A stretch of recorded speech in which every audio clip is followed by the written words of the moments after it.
Patriotes d'Afrique du Nord, de Tunisie, Algérie, Maroc, Mauritanie, Mali, Niger, Tchad et Libye. Ceci est un appel pour la libération de l'Afrique du Nord. Afrique du Nord pour la dictature des libertés et la libération totale de ces nations. Appel à nos compatriotes de Tunisie, Algérie, Maroc, Mauritanie, Mali, Niger, Tchad et Libye. Levez-vous pour arracher la dictature de vos libertés et toutes vos libertés individuelles, pour arracher la libération totale de vos nations. À vous, sœurs et frères nord-africains, nous devons nous lever pour imposer la souveraineté de notre bien-être en garantissant celui des générations futures. Nous devons nous lever pour honorer la mémoire de ceux qui ont arraché l'indépendance de toute l'Afrique du Nord, nos indépendances du colonialisme d'extermination et de prédation. Allumés par la dictature de l'argent et des marchés pour imposer une nouvelle multipolarité qui asservira les peuples africains et les déposera de leurs ressources naturelles, ce néocolonialisme qui frappe l'Afrique du Nord, accepté par des dirigeants faibles et dociles, est tout aussi hideux que l'esclavage. La vie avant la mort, l'action après les mots. Nous savons à qui sont comparables et comment se comportent certains de nos compatriotes. Ce sont des lâchetés qui ne doivent en aucun cas être un véhicule de vengeance ni de remise en cause d'une divine vérité. Les dignités humaines et les vies privées sont sacrées et donc inviolables. Nord-Africains, levez-vous et dites votre fierté. Levez-vous pour arrêter votre assassinat. Levons-nous et disons-leur que nos pauvretés actuelles mesurons nos dignités et sacrifices, lesquels légueront aux générations futures avec une valeur augmentée nos irréfragables richesses non ouvertes à la dépossession sur une terre insécable. Nous devons arrêter ces génocides et fédicides. Pour arrêter ces génocides et fédicides, nous devons agir avec sagesse, lucidité et force. Le temps est arrivé pour les peuples et nous précisons que nous en appelons aux peuples et à leurs armées si elles sont conscientes qu'elles sont issues et qu'ils doivent obéir à ces choix et satisfaire ces décisions. Alors ensemble, peuples et armées, nous serons cette force indispensable pour vaincre ces génocides et fédicides et gagnerons cette révolution parce qu'il s'agit d'une et non de défiler dans les poussières et décombres de l'Afrique du Nord. Mourir pour l'Afrique du Nord sera une perte. Vivre par le corps et l'esprit seront ses gains. L'esprit est le moteur de cette première révolution du XXIe siècle pour la libération de l'Afrique du Nord au profit de l'humanité entière. Nous devons agir en étant ce que nous sommes, animistes, chrétiens, juifs ou musulmans. Nos croyances doivent toutes converger vers et doivent être toutes assises sur la dictature de toutes les libertés individuelles. Et être libre en Amazigh se dit Amazigh en Afrique du Nord et se dit homme intègre dans l'esprit du Burkina Faso. Nous appelons tous les Amazighs du Maroc, d'Algérie, de Tunisie, de Libye, du Mali et du Niger à dire collectivement que nous sommes, et en grand et positif nombre, un moteur de la nation nord-africaine. Les objectifs. 1. Réussir la libération totale des populations en imposant la dictature des libertés de tous. Cette libération doit garantir une nouvelle souveraineté et autonomie de l'indépendance. 2. Les Nord-Africains, les peuples, doivent réussir à se constituer en une somme de voix qui débloquera le Conseil de sécurité de l'ONU pour exiger l'application du droit international pour la construction de la paix et la prévention de conflits. 3.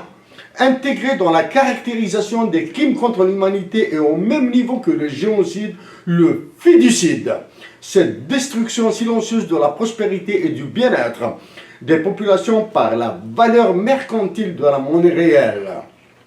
4. Pour contrer l'illégitimité populaire des représentants des États, intégrer à des fins de garantie contre l'aléa moral le droit du contrat odieux dans les principes de l'Équateur qui doivent constituer la partie ancillaire de tout contrat international et 5e, devenir les faiseurs de prix de nos propriétés. Après les mots, l'action. La première est d'ordonner aux forces militaires des dominants de quitter immédiatement nos terres et ne seront acceptées que celles agissant sous l'autorité du droit international au sein desquelles les forces armées régionales doivent être obligatoirement incorporées. La deuxième, dans le cadre du processus de Kimberley, rendre effective la mise en œuvre de la garantie et la certification des minerais par l'intégration des populations dans le contrôle qui y sont référencés. La troisième, exiger de toutes les compagnies étrangères la diffusion et la distribution sur toute l'étendue des pays où elles agissent leur code de responsabilité sociale des entreprises. La quatrième, à leurs frais et afin de prouver le consentement éclairé, l'approbation par en connaissance de cause des populations et l'acceptabilité sociale de leurs implantations, elles filmeront les débats publics qu'elles organiseront avec elles et les diffuseront sur leur site internet. À cette diffusion, il sera fait impérieux l'ouverture aux commentaires et non assujettie à un quelconque droit d'auteur ou propriété intellectuelle. À ces compagnies, il doit être aussi imposé le financement de cours sur la biodiversité, les divers droits et protocoles internationaux et indicateurs de pollution avec fourniture des équipements de mesure certifiés dans les universités des pays où s'opère l'extraction. Les instruments de la Révolution. Comprendre l'histoire des tragédies vécues par l'Afrique du Nord et les solutions qui ont permis leur cessation est primordiale. Elles sont une richesse de connaissances qui montre les succès et les échecs des actions entreprises, qui infèrent leurs coûts et les bénéfices qui permettent la démonstration du triomphe du gain engendré par la bravoure des pauvres, conduits par des esprits éclairés. Le droit des peuples à disposer d'eux-mêmes, les droits de l'homme, le droit international humanitaire avec les protocoles additionnels, conventions et déclarations universelles majeures doivent constituer le cadre de référence de cette révolution africaine du XXIe siècle. Les instruments nord-africains et nationaux. Le premier, organiser la solidarité entre nord-africains et publier une déclaration sur un destin commun dans lesquels le caractère d'universalité et d'accessibilité des biens publics, que sont la justice, l'éducation et la santé, seront fondamentaux et lesquels seront soumis à une exigence référendaire pour toute modification. Le deuxième, contenir la violence et maintenir les États debout en tant qu'institution morale et opérationnelle au service des populations. Le troisième, vulgariser le concept de guerre hybride dont est victime l'Afrique du Nord et dont l'une de ses armes est la prostitution. À défaut de la mesurer, il faut au moins l'évaluer. Tout aussi importante est l'évaluation de la densité des populations par unité d'air et nature de la terre occupée. Le quatrième, imposer qu'une décision judiciaire doit être rendue sur des arguments juridiques précis et détaillés et non de vulgaires, vagues et creux articles. Le cinquième, par un système de coopérative, en se cotisant et ou sollicitant des financements, les populations locales inviteront des universitaires anglo-saxons pour des conférences sur les problématiques majeures africaines. Les instruments internationaux.